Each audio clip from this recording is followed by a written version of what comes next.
Ազգային ժողովի հարգարժան փոխոսնակներ, հարգելի գործընկերներ, պարոն Վարդևանյան, ես ժամանակ առ ժամանակ ձեզ լսելով մի պահ մոռանում եմ ձեր խոսքից ելնելով, որ դուք իրավաբան եք, որտեղ դուք անդադ խոսում եք իրավական որոշակիությունից, փաստերը չխեղաթյուրելու կարևորությունից, բայց նենց հեշտությամբ եք խեղաթյուրում ակնհայտ փաստերը, որ ես անկեղծ ասած որոշել եմ ելույթս հանել։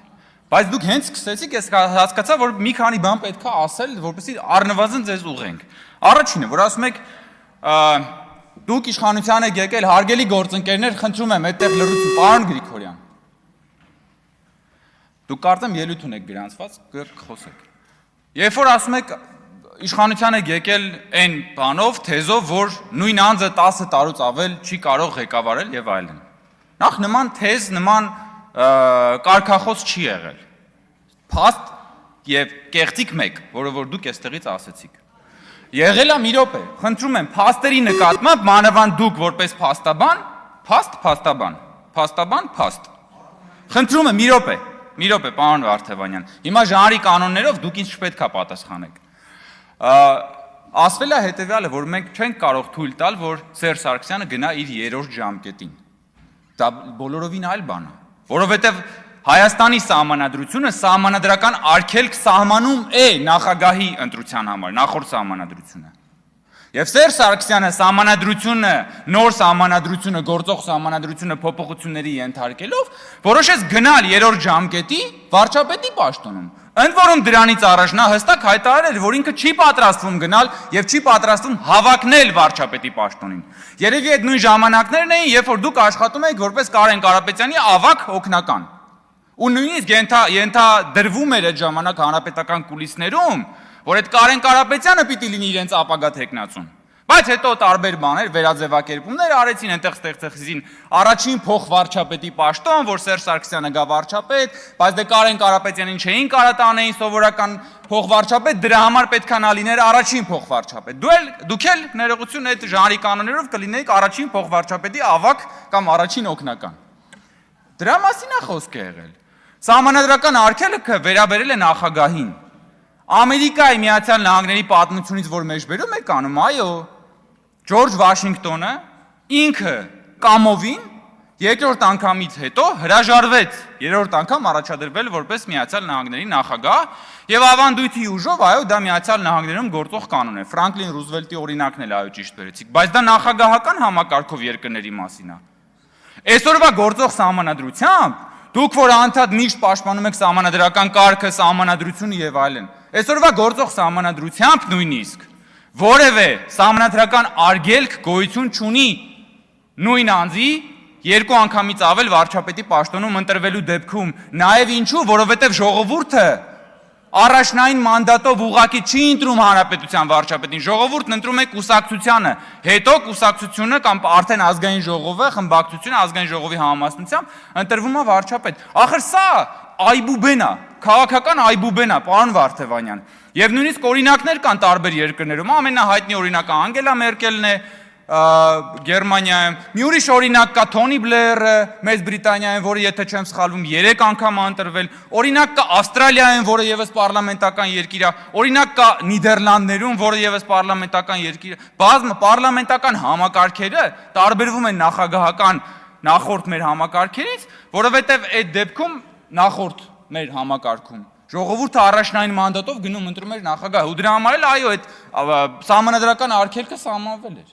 Հիմա ասենք օրինակ ես անիմաստ 4.5 րոպե ժամանակ ծախսեցի այս այբուբենը բացատրելու համար էստեղից։ Բայց դուք ես վստահ եմ, որ դուք դա գիտեք։ Բայց դուք փաստերի նկատմամբ բան եք, սելեկտիվ եք։ Այնպես սելեկտիվ եք, ինչպես որ երբ որ ասում եք, որ մեր կառավարությունը 3 պատերազմ է բերել։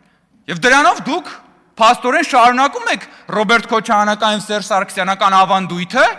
որը որ Հայաստանի Հանրապետությանն է մեղադրում պատերազմը սկսելու մեջ։ Դուք որ ամեն օր գալիս եք այստեղ եւ խոսում եք պատերազմից, խոսում եք եռաբլուրից, խոսում եք զոհերից, երբեմն ձեր գործընկերներն էլ զոհերի թիվը 1000-ով կամ 2000-ով ըստ իրենց ճաշակի նախընտրությունների կամ դրանց բացակայության ավելացնում են։ Հիմա էլ գալիս ու շարունակում եք այդ ավանդույթը եւ ասում եք, որ բան 3 պատերազմ ենք բերել, դրանով մեղադրանքը դնելով Հայաստանի Հանրապետության վրա։ Դուք այնքան շատ եք ատելությամբ լցված մեր կուսակցության եւ վարչապետի նկատմամբ, որ ձեր ատելությունը չեք էլ հասկանում, թե ոնց տեղափոխվում է Հայաստանի Հանրապետության վրա։ Որտեւ դուք մեղադրում եք Հայաստանի Հանրապետությանը, ոչ թե Հայաստան քաղաքացիական պայմանագրին։ Ասում եք բան, պարոն Վարդևանյան, նայեք ինչ եք ասում։ Ասում եք դուք բորբոքվել եք պատերազմի վերքը, որպեսզի իշխանության գաք եւ այլն եւ այլն։ Վերքերը բորբոքել, երբ որ ասում եք, ես ակամա հիշում եմ երկու բան։ Առաջի բանը հիշում եմ 2021 թվականի, երբ որ դուք Հայաստան դաշինքի ցուցակում եք եւ Հայաստան դաշինքը իր նախընտրական գովազդում բայրակթարների կադրերն էր դնում, թե ոնց են հայ զինվորներին սպանում եւ այդ ցավը բաներ անում, քաղաքականապես կապիտալիզացնում էր, որպեսզի ձայն ստանար, իշխանությունը վերցներ։ Հետո մեկ էլ հիշում եմ 2026 թվականը, որ դուք ուժեղ Հայաստանի ցուցակում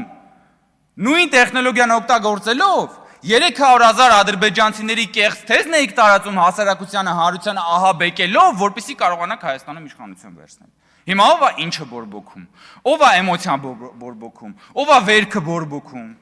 Դուք այդ վերքը, դուք այդ դժբախտությունը դրել եք արդյունաբերական ռելսերի վրա։ Դուք մահվան վաճառականությամբ եք զբաղվել, ընդ որում ձեր նախորդ խմբակցությունը, ձեր ներկա խմբակցությունը։ Եվ այդ է մեր ու ձեր ու գալիս եք ասում եք հաղթանակած, մենք հաղթել ենք, ի՞նչն եք։ Վարչապետը դրա մասին խոսած, ես տարբեր առիթներով խոսել ենք, էլի։ Բա ոնց է եղել, որ ձեր հաղթած նախագահները բոլոր ընտրություններում պարտվել են սեփական ժողովրդին, ոնց։ Լավ, բայց ձեր մտքով չի անցել, բայց հաղթած նախագահները, որ գալիս են սեփական ժողովրդին, պարտվում են։ Ու հետո ժողովրդի կամքը ոտնահարում են, ասպատակում են սահմանադրությունը, բռնազավթում են իշխանությունը, բա դա ձեզ մտածելու տեղիք չի տալիս։ Ձեզ մտածելու տեղիք չի տալիս, որ դուք ասում եք պարտված ղեկավարը պիտի հեռանա։ Մենք էլ ասեցինք շատ լավ, եկեք գնանք ընտրությունների։ Դուք մեզ տևական ժամանակ համոզում եք, ասում եք, չէ, ընտրության պետք չի գնալ։ Թող բանը իմ քայլը խմբակցությունը ընտրի բան, քաղաքական դամբարանից հանել եք մեկին բերել եք, որը ոչ մի կապ չուներ ընտրական process-ի հետ։ Ասում եք, չէ, թող իրան ընտրի։ Քաղաքական նեկրոֆիլիա, հա։ Հետո գնացինք ընտրությունների մասնակցեցինք եւ ժողովուրդը ձեր ասած պարտված իշխանությանը ընտրեց, որովհետեւ ժողովուրդը գիտի ճշմարտությունը։ Որովհետեւ ժողովուրդը գիտի ճշմարտությունը։ Ասում եք, որն է ձեր ձեռքբերումը մեզ նկատի ունելով։ Մեր ձեռքբերումը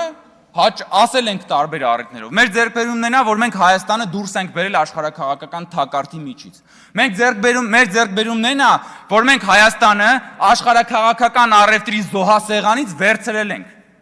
Որ մենք Հայաստանը դարձնում ենք ինքնիշխան պետություն, որն ունի իր շահերը, եւ ինքը գնում է եւ այդ աշխարհաքաղաքական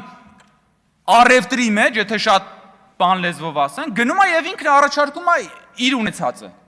Եվ ինքն իր շահերի տեսանկյունից է նայում, եւ չի թելադրվում ինչ-որ մեկի կողմից։ Մեր ձեռքբերումն է նա, որ մենք Հայաստանը ամեն ինչ անում ենք, արել ենք, որ դադարի լինի մարիոնետական պետություն, որի մասին այսօր նաեւ վարչապետը խոսեց։ Այդ դրա մասին է խոսքը։ Ես իրականում այսքան ելույթ չէի ունենալու, որովհետեւ մեծ մասը ինչ որ ասացի, բազմաթիվ անգամներ ասել ենք, բայց ես չեմ կարողանում ամեն անգամ դասել, երբ որ գոնե դուք, պարոն Վարդևանյան, գոնե դուք այդ բանը մի ասեք։ Նախագահ, վարչապետ, 2 ժամկետ, 3 ժամկետ, դրանք այնքան պրիմիտիվ բաներ են քաղաքականության մեջ, որ որոշ այլ գործընկերներ ասեն, հիմա անվանապես չեմ ուզում ասեմ, ես կարող եմ ասեմ, դե լավ, քաղաքական անփորձություն է,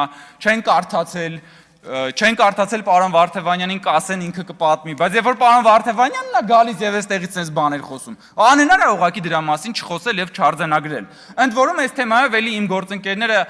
բան էին արել, արձանագրում արել էին, բայց դուք միևնույն է շարունակում եք համառորեն պնդել, որ այ 14 տարվա ես նորի օրինակները բերեցի Գերմանիայի, Մեծ Բրիտանիայի, Ավստրալիայի, Նիդերլանդների, հիմա այս անուն ազգաններով այդ նախորդ վարչապետների, հիմա այստեղ բան չանեմ, ժամանակը երկար է։ Դուք կարող եք գնալ, փնտրել եւ գտնել, որովհետեւ դա այսօր շատ հայտնի եւ հանրահայտ փաստեր են, որոնց մասին կարելի է տեղեկանալ։ Շնորհակալություն։